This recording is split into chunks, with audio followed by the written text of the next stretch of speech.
여러분 택시 자격유지 검사제라는 걸 들어보셨습니까? 만 65세 이상의 택시 운전자는요. 3년에 한 번씩 그리고 70세 이상이 될 때는 매년 적성 검사를 받습니다. 거기서 일정의 점수를 못 따면 택시를 못 몰게 하는 쉽게 말하면 그런 제도입니다. 5월 20일에 본회의 통과를 앞두고 있습니다. 이제 여기만 통과하면 바로 시행입니다. 예, 택시 기사분들의 반발이 상당합니다. 생존권 위협이란 얘기인데요. 하지만 국민 안전 측면에서 또 찬성하는 국민 여론도 높아서요. 양쪽 얘기를 듣고 판단할 문제 같습니다.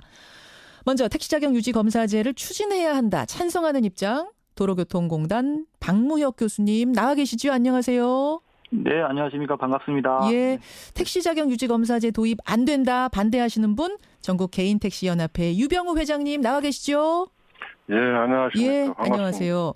먼저 유병우 회장님. 예, 예. 이 검사제 시행이 되면 안 된다라고 말씀을 하고 계시는데 만 65세 이상의 택시기사분들이 몇 분이나 계시는 상황이에요? 지금 그 택시 기사 중에서요, 우리 개인 택시 사업자들이 16만 5천 명인데 그 중에서 한 25% 정도가 거기에 해당이 되고요.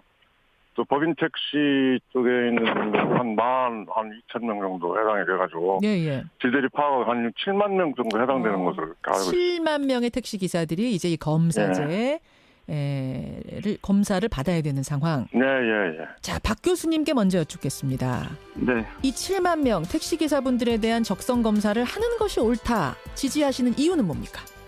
예, 일단 우리 대한민국의 고령 인구 700만 시대를 접어들고 있습니다. 예. 그렇기 때문에 이제 자연스럽게 고령 택시 운전자도 증가하고 있는 상황인데 방금 전에 택시연합회 회장님께서 말씀하신 대로 지금 급증하고 있는데 특히 이제 사례를 들어보면은 서울 시내 이제 개인 택시 운전자 중에서 만 65세 이상은 전체 1만 7천 명 정도로 전체의 3분의 1을 차지하고 있습니다. 서울만 이렇게 추려봤을 때 한 3분의 1이 그러세요? 예. 네. 그렇기 때문에 심지어 이제 또 70대 이상의 운전자도 한 7천 명 정도에 육박하는 상황이거든요. 예. 이것도 이제 서울에 한정해서만. 예. 근데 이 운전자분들이 이제 점점 고령화가 더 진행이 될 텐데 이런 상황에서 물론 개인차는 있을 수는 있습니다. 예. 그렇지만 통상적으로 만 65세 이상이 된다면 자동차 운전 수행에 반드시 필요한 신체 능력이나 인지 능력들이 둔해지기 때문에 교통사고 가능성은 피할 수 없는 문제가 되거든요. 예, 결국 안전 문제. 예, 특히 또 이제 운전을 더 많이 하는 택시 운전자의 경우에는 이 가능성이 이제 실제적으로 현실화될 가능성이 더 높습니다. 그렇기 때문에 이렇게 피할 수 없는 문제에 대해서 정부에서는 일정 부분의 사회적 규제가 반드시 필요하다고 보고 이 택시 자격 심사제를 도입한 것인데요. 구체적으로 조금 더 제도를 보면은 만 65세 이상이라고 해서 무조건 택시 운전을 못하게 하는 것이 아니고요. 자동차 운전에 반드시 필요한 능력을 최소한의 범위 내에서 심사라는 뭐 그런 형식이긴 하지만 최소한의 그 운전 능력을 판단하는 것이기 때문에 극히 예외적인 경우에 한해서 제한하겠다는 그런 취지입니다. 그러니까 개인차가 분명히 있다고 인정한다. 잘하시는 분들도 많다. 그러니까 검사를 하자는 거다. 그래서 그 능력이 안 되는 분만 걸러내자는 거다라는 말씀. 자, 택시 측의 유병우 회장님 어떻게 생각하세요? 뭐 그 말씀도 일부 공감을 할 수 있는 부분은 있습니다.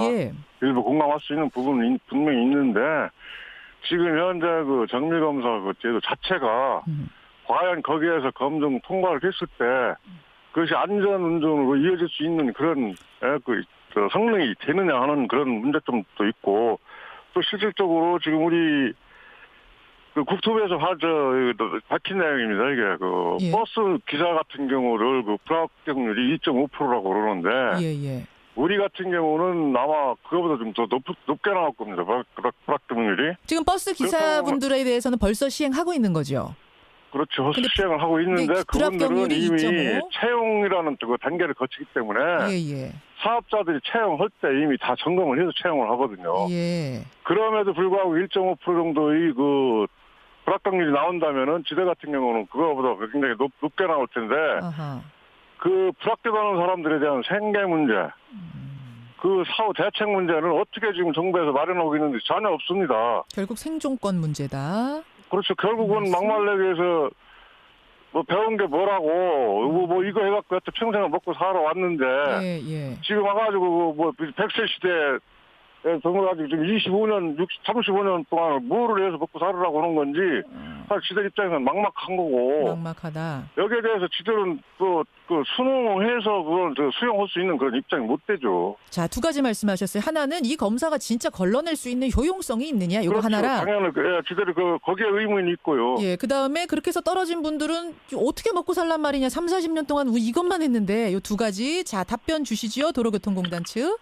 네, 일단 고령 택시 운전자의 생존권이라든가 직업 선택의 자유도 분명히 중요합니다. 분명히 중요하기 때문에 존중받아야 되지만은 지금 현재 상황에서는 적정 수준의 규제를 통해서 택시에 탑승하는 국민의 생명을 지키는 것보다 더 중요한 가치는 있을 수 없다고 판단이 됩니다. 국민의 생명권은 어떻게 하느냐 이 말씀? 예, 그렇기 때문에 이제 도로는 특히 이제 생명이 달리는 곳이기 때문에 특히 더더욱이 택시 운전자는 단지 운전자로서가 아니라 도로 위에서는 사실상 공인입니다. 예. 그렇기 때문에 일정 부분의 규제는 반드시 필요하다고 보는 거고 지금 말씀하신 대로 또 이제 택시 자격 심사제가 도입이 됐을 때 검사의 효용성이 있느냐 그 부분은 지금 이제 관련 학계나 국토부에서 이제 종합적으로 이제 계속 큰 문제점이 없다라고 지금 밝히고 있는 만큼 효용성 자체에 대한 검토는 추후의 문제로 좀 판단하실 필요가 있지 않나라는 생각이 듭니다. 지금 청취자 9718님이 이런 질문 주셨어요, 교수님. 근데 진짜로 고령인 분들, 만 65세 넘어서는 분들의 인지 능력이라든지 이 운전할 때 문제가 실제로 진짜 심각하냐? 이게 무슨 객관적인 증거가 있느냐? 있습니까? 예, 일단 이 통계는 2016년 통계인데요. 예. 주행 거리 대비 사고 건수를 보면은 100km당 고령 택시 운전자는 0.99건이 발생한다고 보고 있고요. 비고령 택시 운전자는 0.65건이 발생한다고 보고 있습니다. 그렇기 때문에 고령 택시 운전자가 박 교수님. 예, 택시 쪽 말씀하세요. 말씀 중에 죄송스러운데요. 회장님. 네네.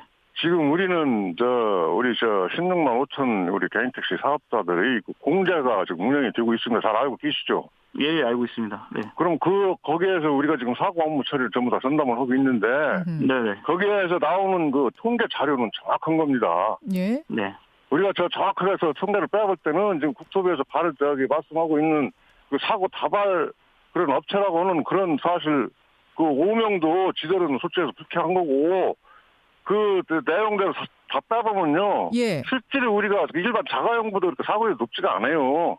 택시의 사고 자체가 우리 개인 택시 사업자들 놓고 볼 때는요. 일반 자가용 운전하시는 분들보다는 훨씬 낫다. 예, 낮지는 않지만 그렇게 차이가 별로 없거든요. 예. 그리고 실질적으로 지금 대형 교통사고가 발생되는 것이 과연 택시 때문에 대형 교통사고가 발생하는 것인지 지금 정부 당국자하고 안전공단에 계신 분들은 지금 초점을 지금 잘못 잡고 있어요. 그러니까 나이 드신 분들한테 인지 능력 떨어진다, 사고가 많다. 나이 드신 분들이 인지 능력이 떨어지는 건 저도 분명히 그건 시인을 합니다. 시인을 하는데 지금 현재 우리나라에서 지금 발생하고 있는 대형 교통사고 추세가 과연 택시에서 발생하는 것인지, 안 그러면 타업점에서 발생하는 것인지 초점을 정확하게 판단을 하시고 파악을 해서 거기에 대한 대처 방법을 내놔야 되는 것이 알겠습니다. 당연한 것이고 일단 거기부터 인정하기가 어렵다는 말씀이세요. 그럼 회장님. 아니 우리 개인 택시 여태까지 사회자님이 한번 생각을 해보세요. 우리 개인 택시가 3명 이상 사망 사고 한 적 있습니까? 한 건도 없습니다.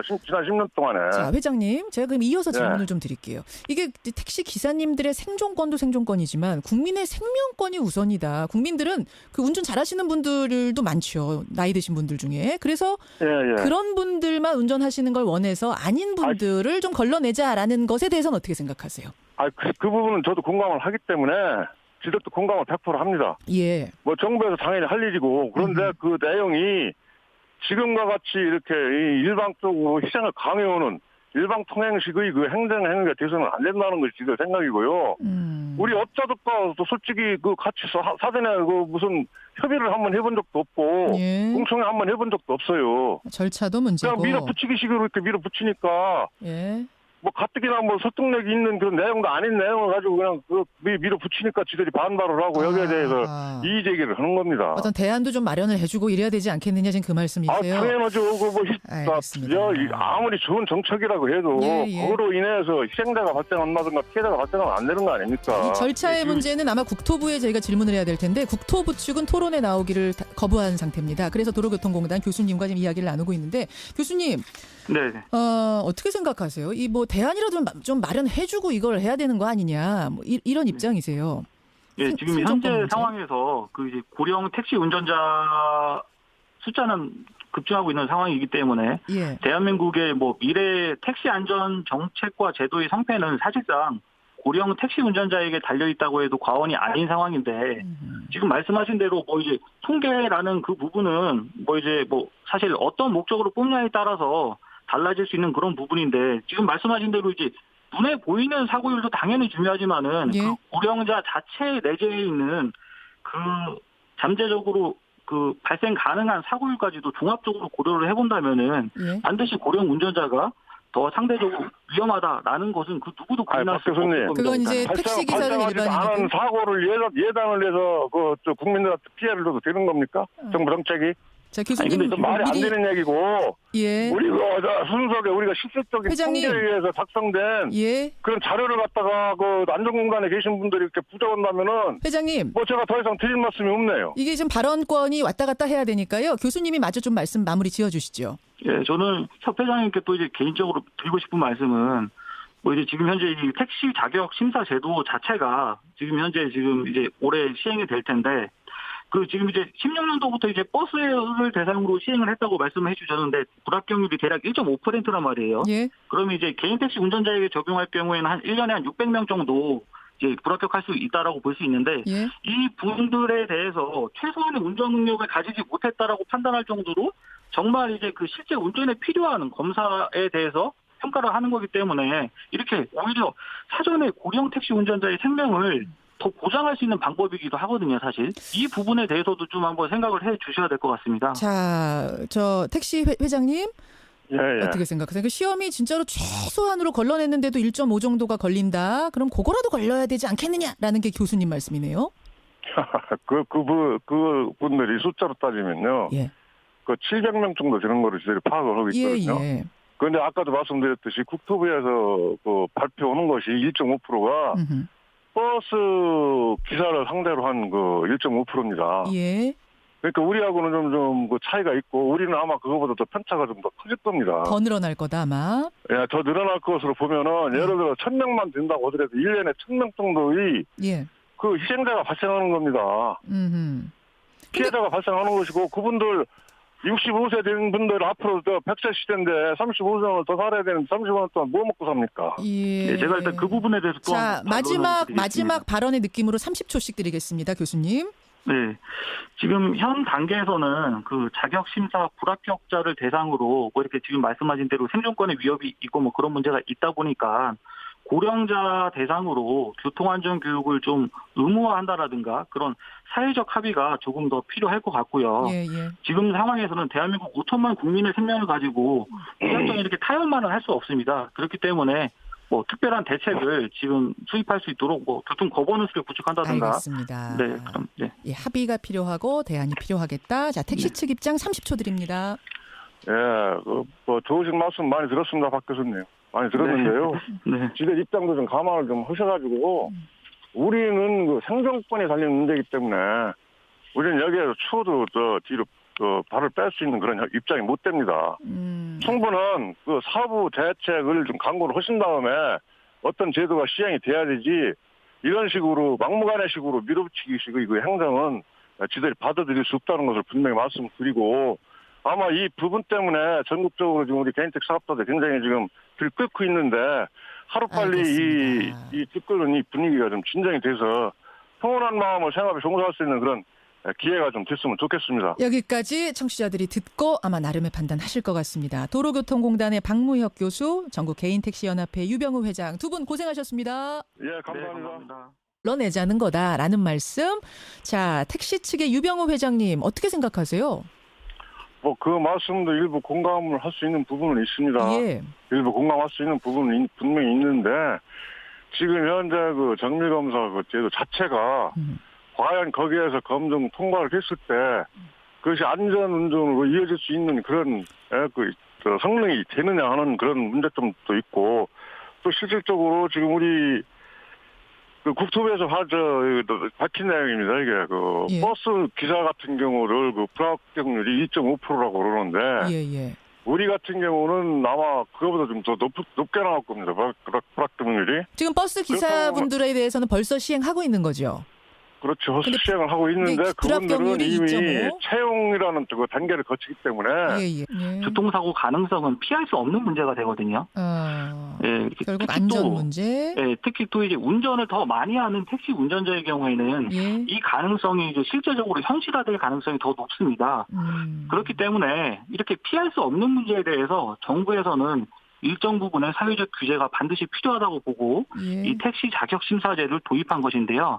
구체적으로 조금 더 제도를 보면은 만 65세 이상이라고 해서 무조건 택시 운전을 못하게 하는 것이 아니고요. 자동차 운전에 반드시 필요한 능력을 최소한의 범위 내에서 심사라는 뭐 그런 형식이긴 하지만 최소한의 그 운전 능력을 판단하는 것이기 때문에 극히 예외적인 경우에 한해서 제한하겠다라는 그런 취지입니다. 그러니까 개인차가 분명히 있다고 인정한다. 잘하시는 분들도 많다. 그러니까 검사를 하자는 거다. 그래서 그 능력이 안 되는 분만 일단 우리 대한민국의 고령 인구 700만 시대를 접어들고 있습니다. 그렇기 때문에 이제 자연스럽게 고령 택시 운전자도 증가하고 있는 상황인데 방금 전에 택시연합회 회장님께서 말씀하신 대로 지금 급증하고 있는데 특히 이제 사례를 들어보면은 서울 시내 이제 개인 택시 운전자 중에서 만 65세 이상은 전체 1만 7천 명 정도로 전체의 3분의 1을 차지하고 있습니다. 서울만 이렇게 추려봤을 때 한 3분의 1이 그러세요? 그렇기 때문에 심지어 이제 또 70대 이상의 운전자도 한 7천 명 정도에 육박하는 상황이거든요. 이것도 이제 서울에 한정해서만. 근데 이 운전자분들이 이제 점점 고령화가 더 진행이 될 텐데 이런 상황에서 물론 개인차는 있을 수는 있습니다. 그렇지만 통상적으로 만 65세 이상이 된다면 자동차 운전 수행에 반드시 필요한 신체 능력이나 인지 능력들이 둔해지기 때문에. 유병우 회장님 나와 계시죠? 안녕하십니까. 안녕하세요. 먼저 유병우 회장님. 이 검사제 시행이 되면 안 된다라고 말씀을 하고 계시는데 만 65세 이상의 택시기사분들이 몇 분이나 계시는 상황이에요? 지금 그 택시 기사 중에서요, 우리 개인 택시 사업자들이 16만 5천 명인데 그 중에서 한 25% 정도가 거기에 해당이 되고요. 또 법인 택시 쪽에 있는 한 2천 명 정도 해당이 돼가지고 저희들이 파악하고 한 7만 명 정도 해당되는 것으로 알고 있습니다. 7만 명의 택시 기사들이 이제 이 검사제 검사를 받아야 되는 상황. 자, 박 교수님께 먼저 여쭙겠습니다. 이 7만 명 택시기사분들에 대한 적성 검사를 하는 것이 옳다 지지하시는 이유는 뭡니까? 여러분 택시 자격유지 검사제라는 걸 들어보셨습니까? 만 65세 이상의 택시 운전자는요 3년에 한 번씩 그리고 70세 이상이 될 때는 매년 적성 검사를 받습니다. 거기서 일정의 점수를 못 따면 택시를 못 몰게 하는 쉽게 말하면 그런 제도입니다. 5월 20일에 본회의 통과를 앞두고 있습니다. 이제 여기만 통과하면 바로 시행입니다. 택시 기사분들의 반발이 상당합니다. 생존권 위협이란 얘기인데요. 하지만 국민 안전 측면에서 또 찬성하는 국민 여론도 높아서요. 양쪽 얘기를 듣고 판단할 문제 같습니다. 먼저 택시 자격 유지 검사제를 추진해야 한다. 찬성하는 입장 도로교통공단 박무혁 교수님 나와 계시죠? 안녕하세요. 네, 안녕하십니까. 반갑습니다. 택시 자격 유지 검사제 도입 안 된다 반대하시는 분 전국 개인 택시 연합회 유병